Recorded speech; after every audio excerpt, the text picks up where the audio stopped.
Hi, welcome to Money Confidence. I'm Crystal Oculee, the Chief Financial Strategist here at Confidence Wealth. And every week I try to bring a topic, short but sweet, something that's discussed that I believe could be of value to you today. So let's talk a little bit about gifting during the time that you're here on earth, not when you're gone and beyond. So I hear this thought process a lot, is that I like to enjoy giving gifts to my children and those that I love, and enjoy and see that during my lifetime instead of leaving money behind when I'm gone.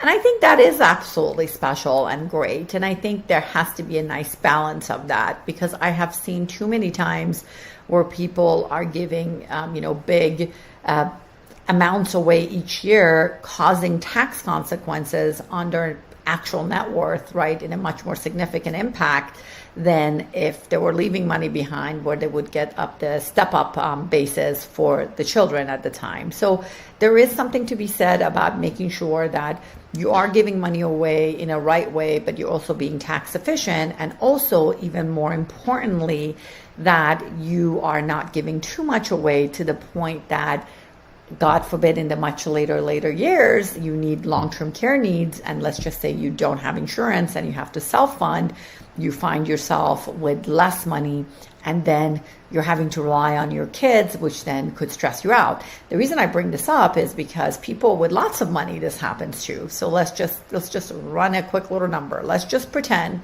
you've got $3 million today, and you have your house that's fully paid for, which is fantastic, but that's your forever home. You want to be there forever.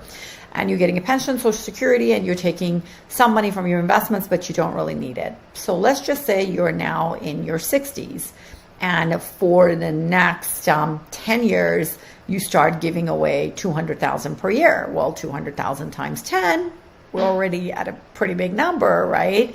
And then depending on the growth in the market and so forth, maybe by that point you may have more than $1 million or $2 million, or may not, because you don't know that. It depends on the growth, right? So let's just do the simple math, and we're going to pretend that you didn't have any growth for a second there, and you gave $2 million away, and now it's 10 years later, you have $1 million, and that $1 million is growing. And now, let's say years later, you end up with long-term care needs. And let's say you're in your 90s. And today, long-term care may cost $150,000, but in the future, it may cost you $300,000 per year. Well, what happens if now you have only a couple of million and you end up in a catastrophic long-term care need? Well, there goes the money pretty darn quickly within a few years, and then you may be forced into liquidating your home. So I just want to be very clear that there has to be a balance. And a lot of times people don't account for catastrophic long-term care. But the reason I'm bringing this up is I'm seeing more and more of that. And the more and more I'm talking to clients, they're explaining to me what they're going through with their family members that are older, maybe their mother, maybe their grandmother, maybe their aunt.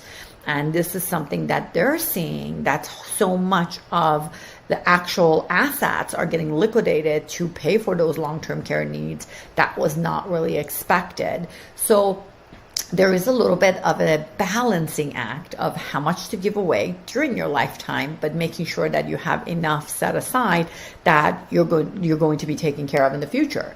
Now, sometimes I have clients that say, because I really want to give a lot away during my lifetime, maybe I want to get something to protect my assets, if I do end up in long-term care, and maybe they're getting those types of policies that are protecting them for catastrophic, and if they don't use it, that money goes back into their state. So that's a way that you can actually protect yourself as well. So there definitely are strategies and different ways to make sure you're set up in a way that not only you can give money away, but you're also protecting yourself in the future. But also, remember, the tax efficiency is a different story, that we have to look at everything in a tax efficient way as well. So I just wanted to give you that food for thought, that as you are going through different stages and different decades of retirement, making sure that you're always thinking about not just now, but a decade from now, and then the decade after that. and accounting for these things. You can always have your team run stress tests for you, saying, well, what if something like that happens and I'm giving this much away?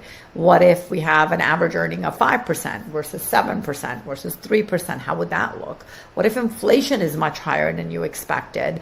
So running scenarios and numbers like that, I know sounds a little nerdy, and these are the things I get excited about, but I promise it's exciting for you and your family as well, because when you run those numbers, you can really then work it backwards and say, on a worst case scenario, if I did this, then this may happen, and then you have that plan of action in advance.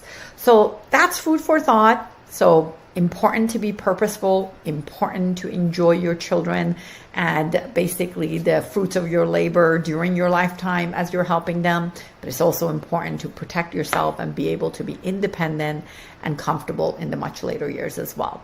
If you have any questions or like to brainstorm about things like that, please feel free to reach out to your team. And if you've never thought about that and want to run some scenarios, we'll be happy to do that as well. Talk to you soon. Have a great one.